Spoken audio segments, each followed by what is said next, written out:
চ্যালেঞ্জগুলো কি কি সেগুলো ওভারকাম করার জন্য, how to overcome the challenges,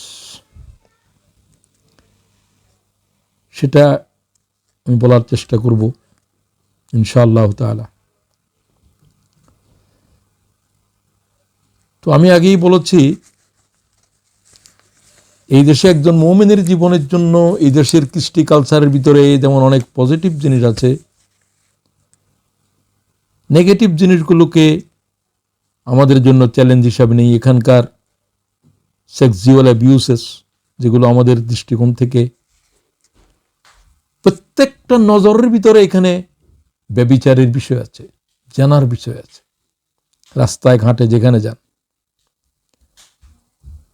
এটা এখানের জন্য তাদের জন্য বৈধ, কিন্তু আমাদের জন্য তো প্রত্যেকটা পলকের ভিতরে জেনার গুনাহ হচ্ছে যদি আমি সংযত না হই। হালাল হারামের ক্ষেত্রে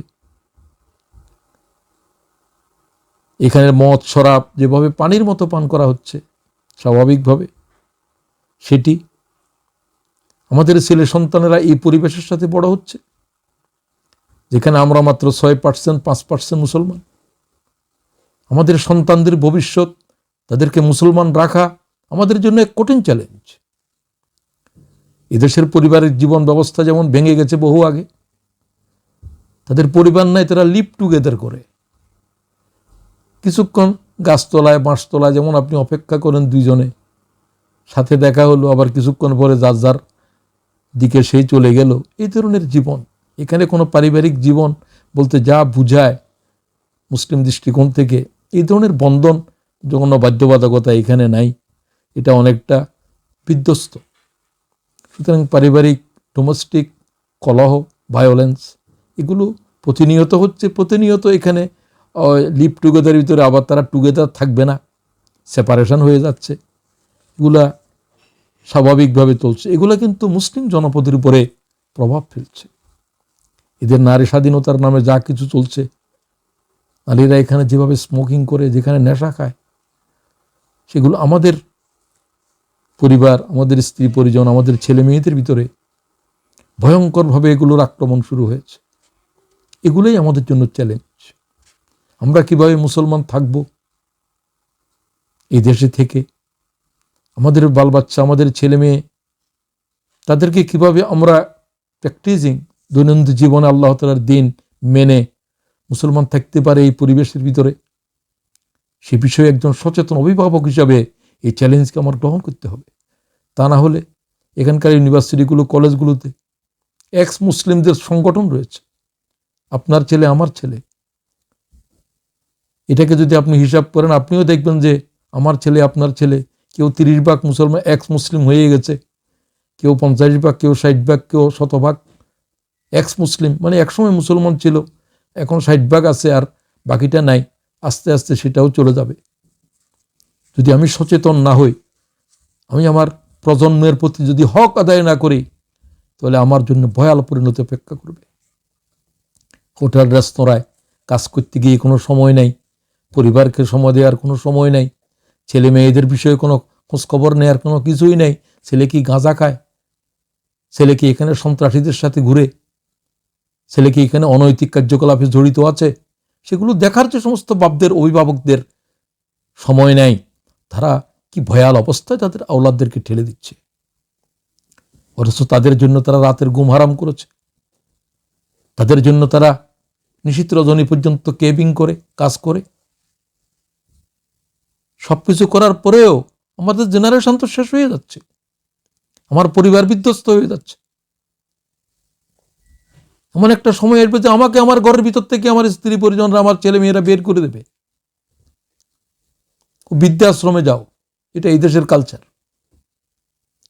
কারণ আমি তো শিখাই নেই যে সন্তান হিসাবে আমার কি দায়িত্ব ছিল, সন্তানের তার আব্বা আম্মার প্রতি কি দায়িত্ব আছে। ইসলামী এডুকেশন ছাড়া সেগুলো শিখবে কোত্থেকে? একটা জৈবিক চিন্তায় যারা মগ্ন, তারা মনে করে যে বাপ এটা তো আর এখন কোনো উৎপাদন করে না, কিছু নাই, তার চাকুরি নেই বাকরি নেই, বসে বসে তারা কি খাওয়াবে? তারা সরকারে খাওয়াক, ঘরের ভিতরে তার জন্য জায়গা নেই, তার বিড়ালের জন্য, কুকুরের জন্য জায়গা আছে। বৃদ্ধ মা বাপ গিয়ে বৃদ্ধাশ্রমে থাকে, নাতিটাকে দেখতে পারে না, দুই চোখের পানি ফেলে। এই পরিণতিতে আমার আপনার জন্য অপেক্ষা করছে। আমি কি ভেবেছি? আজকে যে সমস্ত সন্তানরা নিজেদেরকে এক্স মুসলিম বলছে, আমার ছেলেটা যদি এক্স মুসলিম বলে আমার আত্মহত্যা করতে হবে, আত্মহত্যা করিয়েও কি রেহাই আছে? সুতরাং এগুলো কোনো সহজ চ্যালেঞ্জ নয়। ছেলেরা বিয়ে শাদী করার ক্ষেত্রে পিতামাতার কোনো অনুমতির কোনো প্রয়োজন নাই, কোনো নিয়ন্ত্রণ নাই।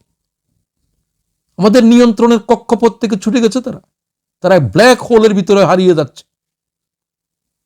মেয়েরা পর্যন্ত বিয়ে শাদী করছে না। আমার জানা মতে আমার এরকম বন্ধু বান্ধব রয়েছে যারা বলছে, মহিষ বে মেয়ের জন্য 40টা বর এনেছি আমি, যে প্রত্যেকটা প্রত্যাখ্যান করেছে। ইউনিভার্সিটি পড়া মেয়ে, আপনি ভাবতে পারেন? এরকম অবস্থায় যারা আছেন তারা জানেন ভালো করে, শরাব নেশাখোর ছেলে মেয়েরা যাদের পরিবারের ঘরের ভিতরে, তারা কি যন্ত্রণার ভিতরে দিন অতিবাহিত করছে, এবং যাদের স্ত্রীরাও সেগুলোর সাথে, উচ্ছৃঙ্খল ছেলে মেয়েদের সাথে মাও জড়িত আছে। বাপ তো ওই পরিবারের ভিতরে একজন অপরিচিত মানুষ। রাসূলুল্লাহ সাল্লাল্লাহু আলাইহি ওয়াসাল্লাম ১,৫০০ বছর আগে বলছেন, একটা যুগ আসবে যখন পিতা ঘরের ভিতরে অপাংথেয় হয়ে যাবে, সেই জন্য এই ঘরের মানুষ না। তো এই ধরনের সমস্যা তো আমাদের শুরু হয়েছে। নামাজের জন্য কেন ডেকেছে? ইস্টন্ডর মসজিদের ভিতরে সেই বাপ কাঁদতেছে, তার সমস্ত মাথা পুলে গেছে, ছেলে চুলে ধরে দেওয়ালের উপর আছাড় মারতেছে, আমার জাগালি কেন ঘুমের থেকে? এই জাতের ছেলে জন্ম দিয়েছি আমরা। সুতরাং আমি এগুলোকে চ্যালেঞ্জ বলছি। এগুলো আজকে আমাদের দেশে আস্তে আস্তে, বাংলাদেশে, সমগ্র পৃথিবীতে ছড়িয়ে যাচ্ছে। আমি সৌদি আরবও দেখেছি, তাদের জেনারেশন কি জাতের উচ্ছৃঙ্খল হয়ে যাচ্ছে, আনকন্ট্রোল, বিয়ন্ড কন্ট্রোল। সেখানেও নেশা, মাদক সবকিছুই চোরা কারবারিতে পাওয়া যায়। তো আসেন এবার এই সমস্ত সমস্যার কারণে আমাদের নিজেদের ঈমান আকীদা নিয়ে বেঁচে থাকা, আমাদের পরিবারদেরকে এই ধ্বংসের ভয়াল আক্রমণ থেকে রেহাই করা, আমাদের প্রজন্মকে কি করে বাঁচাবো, সবচেয়ে বড় প্রশ্ন। তাহলে আমার এবং আমার পরিবারকে সংরক্ষণ যদি আমি করতে পারি, তাহলে কিছু আশা করা যায়। এবং আমরা সকলে মিলে যদি নিজেদের ভিতরে একটা ইউনিটি, একটা সাংগঠনিক জীবনের সাথে আমরা সম্পৃক্ত হই, এটা হয়তো আজকে আমি আলোচনা করতে পারবো না, সেটাও আলোচনা করতে বলা হয়েছিল। ব্যক্তিগত এবং পারিবারিক এবং সাংগঠনিক জীবনের গুরুত্ব এবং চ্যালেঞ্জ সমূহ আলোচনা করার জন্য।